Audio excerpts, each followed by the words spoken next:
হযরত কাব ইবনে উজরা রাদিয়াল্লাহু তাআলা আনহু তিনি বর্ণনা করেন একটি হাদিস, আল্লাহর নবী সাল্লাল্লাহু আলাইহি ওয়াসাল্লাম একবার তিনি সাহাবায়ে কেরামদেরকে বললেন যে উহজুরুল মিম্বারা। আল্লাহর নবী সাল্লাল্লাহু আলাইহি সাল্লাম সাহাবায়ে কেরাম উপস্থিত যারা ছিলেন তাদেরকে বললেন যে তোমরা মিম্বারের কাছে আসো, উহজুরুল মিম্বারা, তোমরা মিম্বারের কাছে আসো।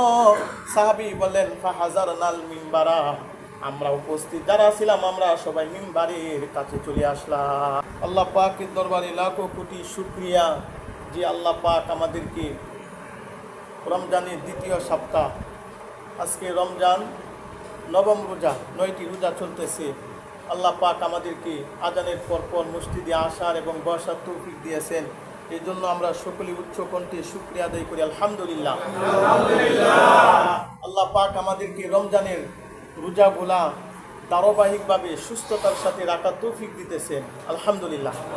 অনেকেই আছে অসুস্থ, অনেকেই আছে যে রমজানের প্রথম কয়েকটা রোজা রাখার পরেই অসুস্থ হয়ে গেছে, আর রোজা রাখতে পারে না। এরকম মানুষ লোক আছে না? আছে, অবশ্যই আছে। রমজানের প্রাথমিক অবস্থায় কয়েকটা রোজা রাখছে, তারপরে অসুস্থ হয়ে গেছে, রোজা রাখতে পারে না, আছে না? এরকম লোক আছে। আল্লাহ পাক আমাদেরকে রমজানের প্রত্যেকটা রোজা, আজকে 9টা রোজা চলতেছে, আল্লাহ পাক প্রত্যেকটা রোজা আমাদেরকে রাখার তৌফিক দিয়েছেন। আমরা এখনো সুস্থ আছি, এটা আল্লাহ পাকের অনেক বড় একটা নিয়ামত, সুবহানাল্লাহ। আজকে দ্বিতীয় রমজান চলতেছে, দ্বিতীয় সপ্তাহ, রমজান মাসের দ্বিতীয় সপ্তাহ চলতেছে। তো হাদিসের মধ্যে আছে যে রমজান মাস এটা এমন একটা মাস, যদি এই মাসটা যদি আমরা অবহেলায় যদি আমরা কাটাই, অবহেলায় যদি মাসটাকে ছেড়ে দিই, তাহলে মাস কিন্তু চলে যাবে, কিন্তু এই মাসের আফসোস আমাদের থেকে যাবে 11 মাস পর্যন্ত। রমজান মাস চলে গেলে তখন 11 মাস পর্যন্ত আমাদের আফসোস থাকবে, বা রমজান মাস গেছে যাওয়ার পর আমাদের আফসোস থাকবে কি, যে রমজানে যেরকম আমল করার দরকার ছিল ওইভাবে কি আমল করতে পারি নাই, যেভাবে চলার দরকার ছিল, যেভাবে আমল করার দরকার ছিল সেইভাবে আমল করতে পারি নাই। হাই হাই, আমি তো রমজানের নফল নামাজ পড়ার দরকার ছিল, আমি সেই রকম আগে প্রস্তুতিও নিয়েছিলাম রমজানের আগে, কিন্তু রমজানে শয়তানের ধোঁকায় পড়ে রমজানে নফল রোজাও আমি করতে পারি নাই। অথচ আমি জানি যে রমজানে নফল রোজা আদায় করলে, রমজানে সারা ফরজ নামাজের যে সওয়াব, রমজানে নফল রোজা আদায় করলে সেই সওয়াব, সুবহানাল্লাহ। রমজানে 2 রাকাত নফল নামাজ আদায় করলে রমজানের বাহিরে 2 রাকাত ফরজ নামাজের যে সওয়াব, রমজান মাসে নফল রোজা রাখলে কি সেই সওয়াব আমি জানি, কিন্তু নফল করি না অলসতার কারণে। শয়তানে আপনাকে আমাকে কি কাজে ব্যস্ত করে দেয়, শয়তানে নানান ধরনের টেনশন আপনার আমার ভিতরে ঢুকিয়ে দেয়। তাহলে এই কারণে কি আমরা রমজানে অতিরিক্ত কোনো আমল করতে পারি না। যদিও আমরা দেখা যাইতেছে যে 5 ওয়াক্ত নামাজ পড়তেছি বা অন্যান্য টুকটাক আমল করতেছি, কিন্তু ওই যে নফল এবাদত, রাত্রে নফল এবাদত আমরা শেষ রাত্রে উঠি সেহরি খাওয়ার জন্য, আমরা পারি যে 2 রাকাত 4 রাকাত করে আমরা তাহাজ্জুদ নামাজ পড়ার জন্য, তাও আমরা পড়ি না। কেন? যে শয়তান ধোঁকা দিতেছে, শয়তান ধোঁকা দিতেছে, দিতে দিতে আজকে 9 রোজা চলে যাবে। আজকে আমরা নফল রোজা পড়তেছি, নফল নামাজ পড়তেছি না, শয়তান ধোঁকা দিতেছে। যখন রমজান চলে যাবে তখন আমি বলবো যে রমজান মাস তো চলে গেছে, নফল কোনো নামাজ পড়তে পারলাম না, এই কোরআন তেলাওয়াত করতে পারলাম না, জিকির কোনো করতে পারলাম না, এরকম আফসোস থাকবে প্রিয় ভাইরা। এই জন্য আল্লাহ পাক তিনি আমাদের কেমন একটা মাস দিয়েছেন, যে মাসটা বরকতময়পূর্ণ একটি মাস। তো হাদিসের মধ্যে আছে জান্নাত হলো 8টি। কয়টি? জান্নাত হলো 8টি। তন্মধ্য থেকে একটি জান্নাতের নাম হলো জান্নাতুর রাইয়ান। জান্নাতুর রাইয়ান একটি জান্নাত, ওই জান্নাতে রোজাদার যারা আছে তারা প্রবেশ করবে, সুবহানাল্লাহ। জান্নাত কয়টি? জান্নাত 8টি জান্নাত। এই 8টা জান্নাতের 8টা দরজা আছে। কয়টা দরজা আছে? 8টা দরজা আছে। প্রত্যেকটা দরজার কি আছে? নাম আছে। প্রথম জান্নাতের নাম হলো বাবুস সালাত। প্রথম যে জান্নাত আছে, ওই জান্নাতের প্রথম যে দরজা আছে, দরজার সামনে লেখা আছে কি? বাবুস সালাত, মানে কি? নামাজের দরজা। যারা নামাজি হবে, যারা 5 ওয়াক্ত নামাজ আদায় করবে জামাতের সাথে, হাসরের ময়দানে ওই বাবুস সালাত ওই জান্নাতি ব্যক্তিকে ডাকতে থাকবে যে 5 ওয়াক্ত নামাজ আদায় করতো। বাবুস সালাত, যে জান্নাতের দরজা আমাদের বাবুস সালাত লেখা আছে, ওই জান্নাতের দরজা তাকে ডাকতে থাকবে, নাম ধরে ডাকতে থাকবে যে আসো আসো তোমার জান্নাত তো এটা। বাবুস সালাত আপনাকে নাম ধরে ডাকতে থাকবে। যদি আমি যদি নামাজের গুরুত্ব না দেই, যদি নামাজ যদি পাবন্দির সাথে যদি আদায় না করি, ইহতিমামের সাথে যদি আদায় না করি, তাহলে কিন্তু এই জান্নাতের দরজা আপনাকে আমাকে কি ডাক দিবে না। আর না হয় আমাদেরকে জান্নাতের এই দরজা আমাদেরকে ডাক দিবে, নাম ধরে ধরে ডাক দিবে। বাবুস সালাত, দুনিয়ার মধ্যে তোমরা 5 ওয়াক্ত নামাজ আদায় করতে, নামাজের গুরুত্ব দিতে, ওই জান্নাতের দরজা আপনাকে আমাকে ডেকে ডেকে জান্নাতে প্রবেশ করায় দিবেন। সুবহানাল্লাহ। 1 নাম্বার কি জান্নাত? বাবুস সালাত, জান্নাতের এই দরজা, নামাজের দরজা আপনাকে ডাকতে থাকবে। 2 নাম্বার দরজা হলো বাবুল জিহাদ। কি? বাবুল জিহাদ। 2 নাম্বার জান্নাতের দরজার গেটে লেখা থাকবে বাবুল জিহাদ, মানে জিহাদের দরজা। জিহাদের দরজা, আমরা কি জিহাদ করি?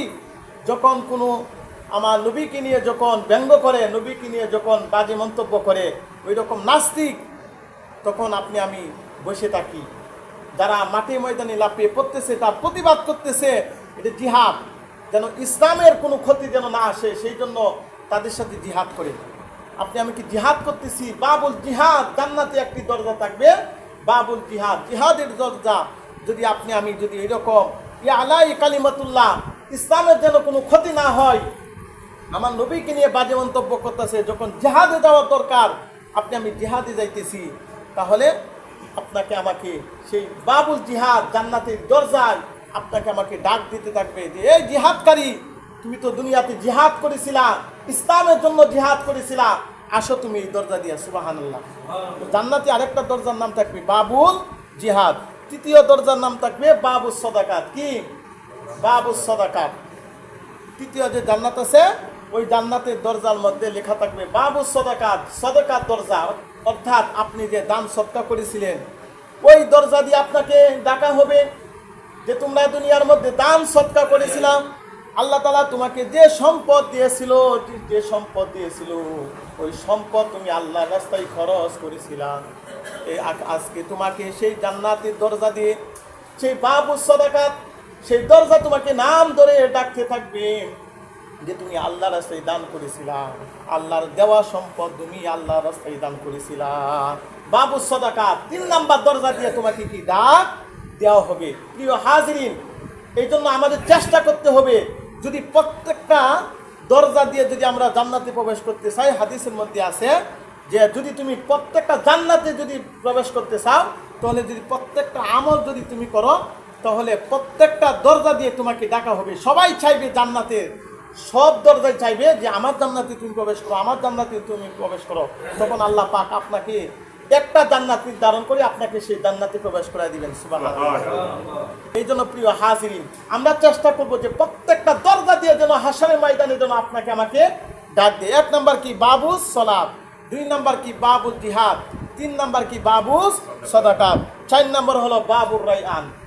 বাবুর রায়য়ান 4 নাম্বার জান্নাতের দরজা, যে দরজার সামনে লেখা থাকবে বাবুর রায়য়ান। অর্থাৎ কি? যারা রোজাদার, যারা রমজান মাস আসলে কষ্ট করে রোজা রাখতো, হাশরের ময়দানে এই বাবুর রায়য়ান দরজা দিয়া তাকে ডাকা হবে যে দুনিয়ার মধ্যে তুমি কষ্ট ক্লেশের মাধ্যমে তুমি রোজা রাখছো, যত বিপদ আসুক না কেন, তারপরও তুমি রোজা রাখছো, তোমার ঘরে সেহরি খাবারের ব্যবস্থা নাই, ইফতারের ব্যবস্থা নাই, তা সত্ত্বেও তুমি কষ্ট করে রোজা রাখছো, তখন সেই বাবুর রায়য়ান জান্নাতের সেই দরজা দিয়া তোমাকে ডাকা হবে। প্রিয় হাজিরিন, এই জন্য রমজান মাস চলতেছে, আমরা যদি অবহেলায় যদি কাটাই, তাহলে আমাদের এই রমজান মাস চলে যাবে, কিন্তু আফসোস থেকে যাবে যে হাই, আমি রমজান মাস আসছিল, আমি তো নামাজ ওই রকম গুরুত্ব দিয়ে আদায় করি নাই, আমি তো রমজানের রোজাগুলা গুরুত্ব দিয়ে আদায় করি নাই, আমি তো নফল ইবাদত করি নাই, কোরআন তেলাওয়াত করি নাই, জিকির করি নাই। আফসোস থেকে যাবে, রমজান মাস চলে যাবে। প্রিয় হাজিরিন, এই জন্য আজকে নবম রোজা চলতেছে, যে পিছনে যে দিনগুলা গেছে ওইগুলা বাদ দেন, সামনে যে দিনগুলো আছে আমরা চেষ্টা করি যে প্রতিদিন 4 রাকাত বা 10 টাকা আমরা যা পারি আমরা নফল ইবাদত করি। আমরা একটু সময় বের করি, রাতে যখন সেহরি খাবো তখন আমি 5 মিনিট জিকির করি, তখন আমি 10টা মিনিট হাতে সময় নিয়ে আমরা তাহাজ্জুদ করি। অনেকেই মসজিদে এসে কি তাহাজ্জুদ করে যাওয়া এই সময়। প্রিয় হাজির, রমজান মাস চলে যাবে, কিন্তু আফসোস থেকে যাবে। এই জন্য হাদিসের মধ্যে আছে, যদি আমরা রমজান মাসে যদি গুরুত্ব না দিই, যদি রমজান মাসে যদি গুরুত্ব না দিই, যদি রমজান মাস চলে যায়, যদি আপনার আমার গুনাহ যদি মাফ করাইতে না পারি, তাহলে আপনার আমার জন্য ধ্বংস অপরিহার্য। যদি রমজানেই আমাদের গুনাহ মাফ করাইতে হবে, আমরা যে বাকি 11 মাস যে আমরা গুনাহ করছি, আমরা যে বাকি 11 মাস অনেকে নামাজ পড়ি নাই, নানান ধরনের গুনাহ করছি আমরা এই রমজান মাসে আমাদের সুযোগ। কারণ রমজান মাস রহমতের মাস, মাগফিরাতের মাস, নাজাতের মাস। এই মাসে রহমত বৃষ্টি নেই, বর্ষিত হইতে থাকে আল্লাহ পাকের। এই মাসে যদি আমাদের গুনাহ যদি মাফ করাইতে না পারি, তাহলে অন্য কোন মাসে আমরা গুনাহ মাফ করাইতে পারবো? হাদিসের মধ্যে আছে, আল্লাহ নবীজি বলেছেন যে রমজান মাসে যদি না পারো আর কোন মাসে আমরা পারবো? রমজান মাসে আমাদের সুবর্ণ সুযোগ। কারণ অল্প আমল করলে তার সওয়াব বেশি, অল্প আমল করলে সওয়াব বেশি। প্রিয় হাজিরিন, হাদিসের মধ্যে আছে আন কাব ইবনে উজরাতা আনিন নবী সাল্লাল্লাহু আলাইহি ওয়াসাল্লাম, হযরত কাব ইবনে উজরা রাদিয়াল্লাহু তাআলা আনহু তিনি বর্ণনা করেন একটি হাদিস। আল্লাহর নবী সাল্লাল্লাহু আলাইহি ওয়াসাল্লাম একবার তিনি সাহাবায়ে কেরামদেরকে বললেন যে উহজুরুল মিম্বারা।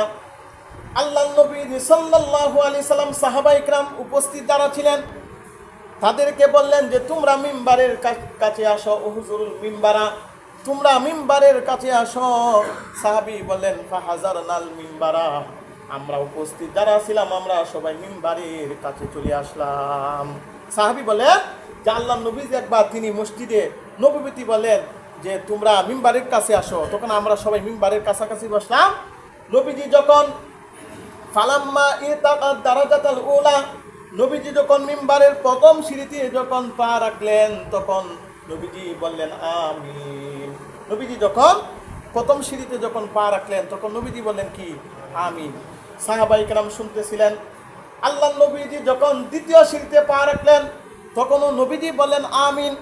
যখন ফালাম্মা ইরতাকাদ দারাজাতাস সালিসাতা, যখন আল্লাহ নবীজি তৃতীয় সিঁড়িতে পা রাখলেন, তখনও নবীজি বললেন আমিন। সাহাবায়ে কেরাম বুঝলেন না, নবীজি এর আগে কোনোদিন এই শব্দ এইভাবে উল্লেখ করেন নাই। আল্লাহ নবীজি এর আগে তো বহুবার তিনি মিম্বারে খুতবা দিয়েছিলেন, বয়ান করেছিলেন। নবীজি তো কোনো দিন ওই রকম আমিন আমিন শব্দ উল্লেখ করে নাই। আজকে কেন নবীজি এই কথা বলছে? সাহাবায়ে কেরাম তো বুঝতেছেন না। আল্লাহ নবী সাল্লাল্লাহু আলাইহি ওয়াসাল্লাম যখন বয়ান খুতবা শেষ করে যখন আল্লাহ নবীজি নামলেন, সাহাবায়ে কেরাম বলেন ইয়া রাসূলুল্লাহ লাকাদ সামিনা মিনকাল ইয়াউমা শাইয়ান, আজকে আমরা আপনার মুখ থেকে আমিন শব্দ শুনেছি, তার আগে কোনোদিন এমন শব্দ বলতে শুনি না ইয়া রাসূলুল্লাহ। তার কারণ কি আপনি আমাদেরকে বলেন। সাহাবায়ে কেরামদের সামনে যখন নবীজি যখন কোনো কিছু ঘটাইতেন, সাথে সাথে সাহাবায়ে কেরাম নবীজিকে প্রশ্ন করতেন, কারণ পরবর্তীতে ভুলে যাওয়ার কি সম্ভাবনা আছে। এখন আমার একটা বিষয় মনে পড়ছে যে আমার একটা বিষয় জানার, যে আমলটার কথা একটু জানি, তখন উচিত হলো যদি আপনার সামনে ওই রকম আপনার সামনে কোনো বিজ্ঞ জানলেওয়ালা লোক থাকে, কোনো আলেম, তখন আপনার উচিত হলো এই বিষয়টা হুজুরের কাছে জেনে নেওয়া, এই আমলের কথা এই বিষয়টা জেনে নেওয়া, কারণ পরবর্তীতে আপনি ভুলে যাবেন। প্রিয় ভাইরা, এই জন্য সাহাবায়ে কেরামদের সামনে যখন কোনো ঘটনা ঘটে যেত, সাথে সাথে সাহাবায়ে কেরাম কি আল্লাহ নবীজিকে সেই বিষয়টা প্রশ্ন করে কি সমাধান করে নিতেন। সাহাবায়ে কেরাম বলেন ইয়া রাসূলুল্লাহ, আপনি কেন প্রথম সিঁড়িতে যখন পা রাখলেন আমিন বলেছেন, দ্বিতীয় সিঁড়িতে পা রাখলেন আমিন বলেছেন, তৃতীয় সিঁড়িতে পা রাখলেন আমিন বলেছেন, তার কারণ কি? সাহাবায়ে কেরাম জিজ্ঞাসা করেন।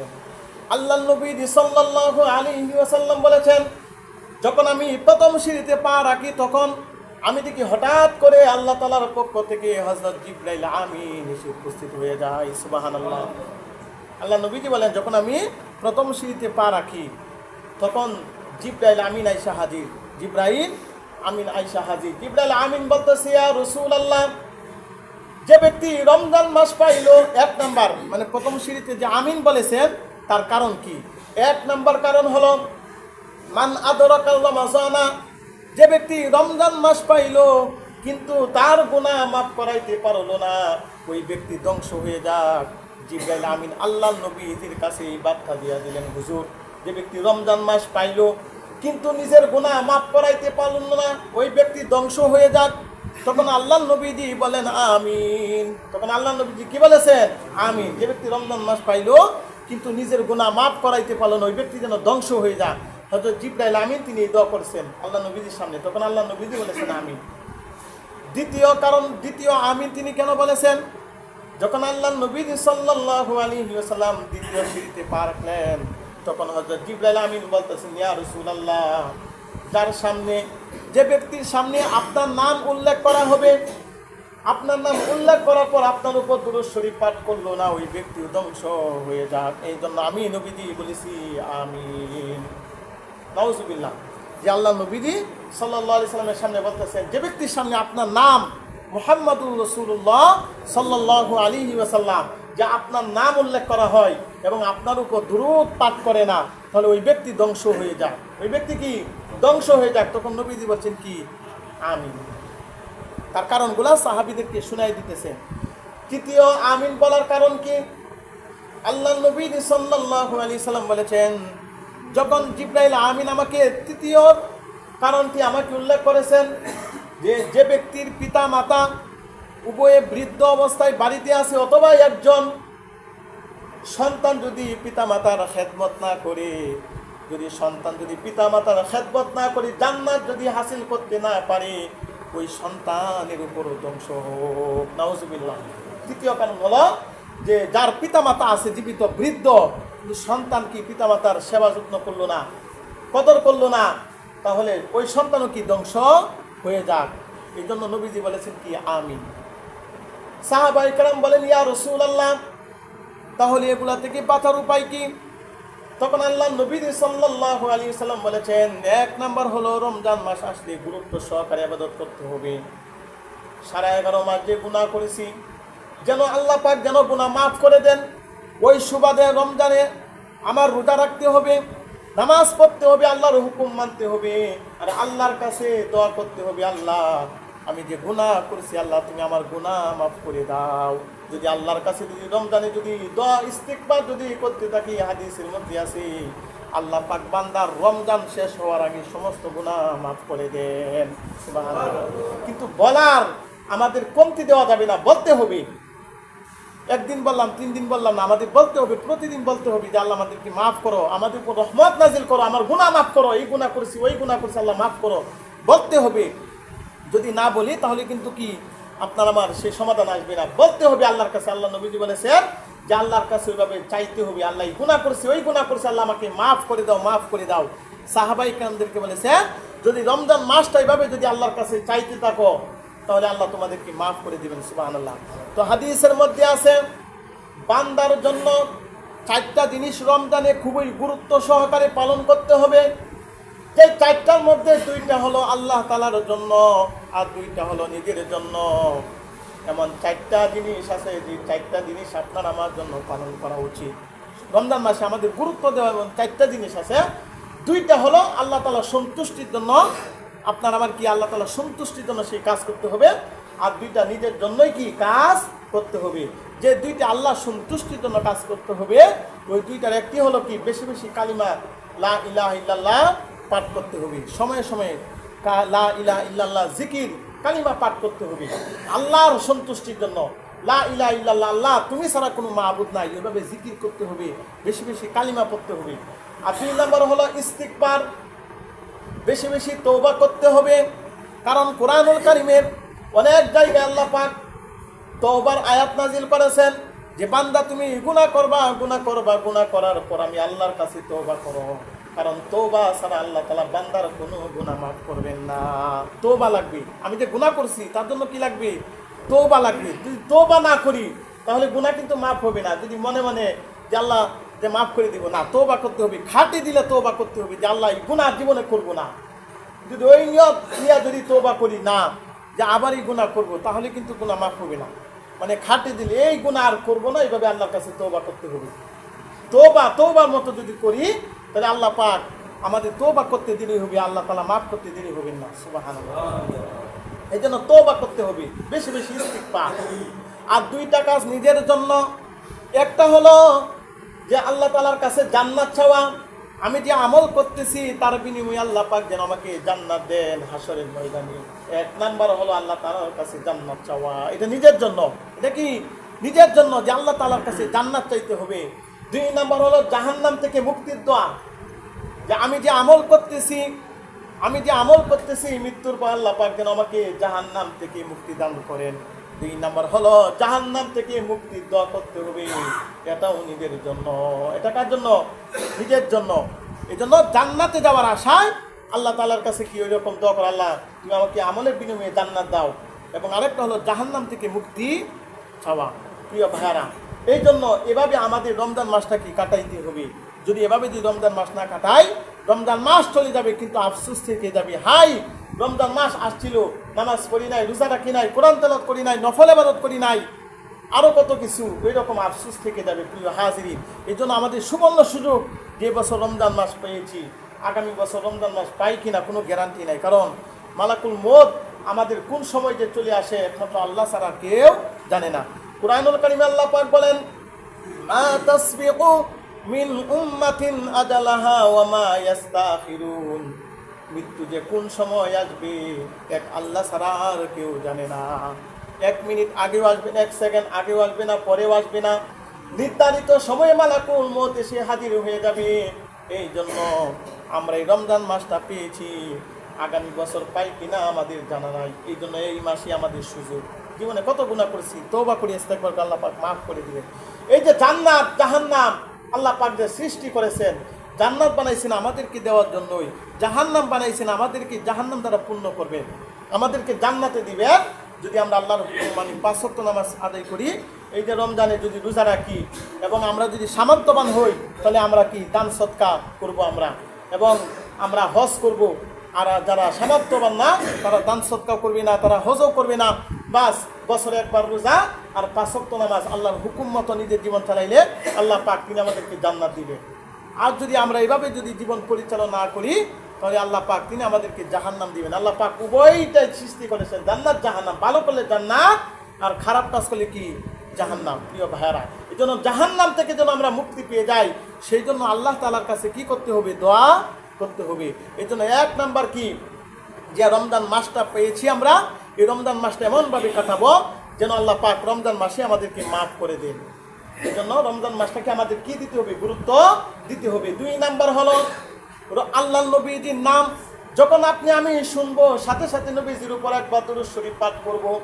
তো হাদিসের মধ্যে আছে, যে হাদিসটি নিয়ে ফুকাহায়ে কেরাম, মুহাদ্দিসিনে কেরাম তারা ইখতিলাফ করেছেন। অনেক মুহাদ্দিসিনে কেরাম বলেন যে মজলিসে নবীজির নাম বারবার উচ্চারণ করা হয়। যেমন অনেক জায়গায় কি আল্লাহ নবীজির নাম কি বারবার উচ্চারণ করা হয়, বিশেষ করে আলোচনার সময়। হ্যাঁ, ইমাম সাহেব যখন আলোচনা করেন তখন নবীজির নাম কি বারবার উল্লেখ করা হয়। কিছু কিছু ফকি মুহাদ্দিসিনে কেরাম বলেন যে মজলিসে নবীজির নাম বারবার উচ্চারণ করা হয়, প্রত্যেকবারই নবীজির উপর দুরূদ শরীফ পাঠ করা কি ওয়াজিব। আর কেউ কেউ বলেছেন না, প্রতিবার বলা সম্ভব না, একবার পাঠ করা ওয়াজিব, আর বাকিবার বা অন্যান্য বার যদি বলে তাহলে মুস্তাহাব, না বলে কোনো গুনাহ হবে না, একবার বললে কি হক আদায় হয়ে যাবে। প্রিয় হাজিরিন, তো হাদিসের মধ্যে আছে, মান সাল্লা আলাইয়া ওয়াহিদাতান সাল্লাল্লাহু আলাইহি আশারা, যে ব্যক্তি নবীজির উপর একবার দুরূদ শরীফ পাঠ করবে, আল্লাহ পাক সাথে সাথে ওই ব্যক্তির উপর 10টা রহমত নাজিল করে দিবেন। সুবহানাল্লাহ। আর রমজান মাসে কি 10টা রহমত নাজিল করবেন? রমজান মাসে 70 গুণ বেড়ে যাবে। 10 দিয়ে 70 দিয়ে গুণ দিলেই দেখেন 700 গুণ বেড়ে যায়, 700 গুণ। রমজান মাসে কি বেশি? একবার দুরূদ শরীফ সাল্লাল্লাহু আলাইহি ওয়াসাল্লাম, অনেক দুরূদ শরীফ আছে, দুরূদ ইব্রাহিম, দুরূদ জারিয়া, অনেক অনেক দুরূদ শরীফ আছে, বিভিন্ন বইয়ের মধ্যে পাওয়া যায়। কিন্তু সবচেয়ে যে ছোট দুরূদ শরীফ সাল্লাল্লাহু আলাইহি ওয়াসাল্লাম, বড় দুরূদ শরীফ পড়লে যে সওয়াব, ছোট দুরূদ শরীফ পড়লে একই সওয়াব। প্রিয় হাজিরিন, এই জন্য আমরা সময়ে সময়ে কি করবো? দুরূদ শরীফ পাঠ করবো। নবীজির নাম শোনার সঙ্গে সঙ্গে কি দুরূদ শরীফ পাঠ করবো। প্রিয় হাজিরিন, তৃতীয় কারণ হলো যে আমাদের যাদের বাবা মা আছে বৃদ্ধ, সেই বাবা মায়ের যদি খেদমত করি তাহলে আল্লাহ পাক দুনিয়া থাকা অবস্থায় আমাদেরকে জান্নাতে সার্টিফিকেট দিয়ে দিবেন। সুবহানাল্লাহ। যে ব্যক্তি পিতা মাতার খেদমত করবে, তো হাদিসের মধ্যে আছে, বলতেছে তুমি যদি তোমার রিজিক বাড়াইতে চাও তাহলে পিতা মাতার খেদমত করো, আল্লাহ পাক তোমার রিজিকে বরকত দান করবে। সুবহানাল্লাহ। তোমার হায়াত বাড়াইয়া দিবেন। হায়াত বাড়ানোর আমল হলো নিজে ভালো নেক আমল করা এবং বাবা মার খেদমত করা, আল্লাহ পাক নেক হায়াত বাড়াইয়া দিবেন। আপনার আমার যদি তকদিরে বা আল্লাহ তাআলার পক্ষ থেকে যদি 70 লেখা থাকে, অটোমেটিক 10-20 বছর বেড়ে যাবে। কেন? বাবা মার খেদমতের কারণে। সুবহানাল্লাহ। এই জন্য আমাদের বাবা মার খেদমত করতে হবে। যদি এই আমলগুলো করতে পারি, আল্লাহ পাক তিনি আমাদেরকে আল্লাহ পাক গুনাহমুক্ত জীবন দান করবেন এবং আমাদেরকে তার বদলে আল্লাহ পাক কি জান্নাত দেয়া দিবেন। প্রিয় হাজিরিন, এই জন্য আমাদের গুরুত্ব দিয়ে এই মাসটাকে আমাদের অতিবাহিত করতে হবে। এই রমজান মাসটা, এই রমজান মাসের মধ্যেই, শুধু রমজান মাস যে আমরা সেহরি খাইলাম, ইফতার করলাম, আরামায় এসে থাকলাম, শুধু তা নয়। এই রমজান মাসটা ত্যাগের মাস। হাদিসের মধ্যে আছে আগামী সপ্তাহ যে রমজান মাসে বদরের যুদ্ধ, সাহাবাই কেরাম এই রোজা নিয়ে তারা ইসলামকে টিকিয়ে রাখার জন্য তারা কি ময়দানে ঝাঁপিয়ে পড়েছে, জিহাদের ময়দানে। ইতিহাসের মধ্যে সবচেয়ে বড় যুদ্ধ ছিল বদরের যুদ্ধ। যেই যুদ্ধের মধ্যে আবু জাহেল, নবীদের সবচেয়ে বড় দুশমন আবু জাহেল, ওই আবু জাহেল ওই যুদ্ধের মধ্যে কি মারা যায়। ইতিহাসের মধ্যে সবচেয়ে বড় যুদ্ধ বদরের যুদ্ধ। এই রমজান মাসের 17 তারিখ, আগামী শুক্র শনিবারে হবে রমজানের 17 তারিখ। এই রমজানের 17 তারিখ বদরের যুদ্ধ কায়েম হয়েছিল। সাহাবায়ে কেরাম রোজা রেখে তারা কি যুদ্ধ করেছিল। প্রিয় হাজিরিন, এই রমজান মাস শুধু আরামায়েশের মাস না, বরং কিছু ত্যাগের মাস। এখন তো আমাদের কোনো সিস্টেম নাই যুদ্ধ করার। দেখা যাইতেছে আমাদের মাল, আমাদের টাকা পয়সা, টাকা পয়সা সম্পদ আছে, আমরা এই সম্পদ খরচ করার মাধ্যমে কিছু ত্যাগ করি। হ্যাঁ, আমার টাকা পয়সা আছে, ধন সম্পদ আল্লাহ পাক দিয়েছেন, আমি আল্লাহর রাস্তায় দান করি, মসজিদে দিই। এতিম মিসকিন অনেকে আছে যে খাইতে পারে না, ইফতার নাই, সুন্দরভাবে যে ইফতার খাবে, ইফতারের সময় তার ইফতারের ব্যবস্থা নাই। আমি ওই রকম আমার মাথার মধ্যে, আমার জাহানের মধ্যে আছে, সমাজে এরকম কি আছে, আমি গোপনীয়ভাবে তাকে দান করি। এটাই কি ত্যাগ, এটাই ত্যাগ। প্রিয় হাজিরিন, এই জন্য আমরা চেষ্টা করবো যে আল্লাহ পাক তিনি আমাদেরকে যেন রমজান মাসটা যেন সুন্দরভাবে, যেভাবে আমরা রোজা রাখতেছি, আমরা তারাবি পড়তেছি, 5 ওয়াক্ত নামাজও পড়তেছি, ইনশাল্লাহ বাকি যে দিনগুলো আছে যেন সুস্থতার সাথে আল্লাহ পাক যেন রমজানের রোজাগুলা, তারাবিগুলা এবং পাশাপাশি আমরা যে সেহরির সময় উঠি, আমরা চেষ্টা করব 4 রাকাত আমরা তাহাজ্জুদ করব, নফল নামাজ পড়ব। তাহলে রমজান মাস শেষ হওয়ার আগেই হাদিসের মধ্যে আছে রমজান মাস শেষের দিকে আল্লাহ পাক বান্দাকে মাফ করে দেন। সুবহানাল্লাহ। একজন শ্রমিককে যখন কাজে নিয়োগ দেন আপনি, তখন সন্ধ্যার যখন তার কাজ শেষ হয়ে যায়, তখন তাকে পারিশ্রমিক দিতে হয়। আল্লাহ পাক বলেন, বান্দা তুমি 30টি রোজা রাখছো, তোমার পারিশ্রমিক তোমাকে আমি দিলাম, যে তোমার গুনাহ আমি মাফ করে দিলাম। সুবহানাল্লাহ।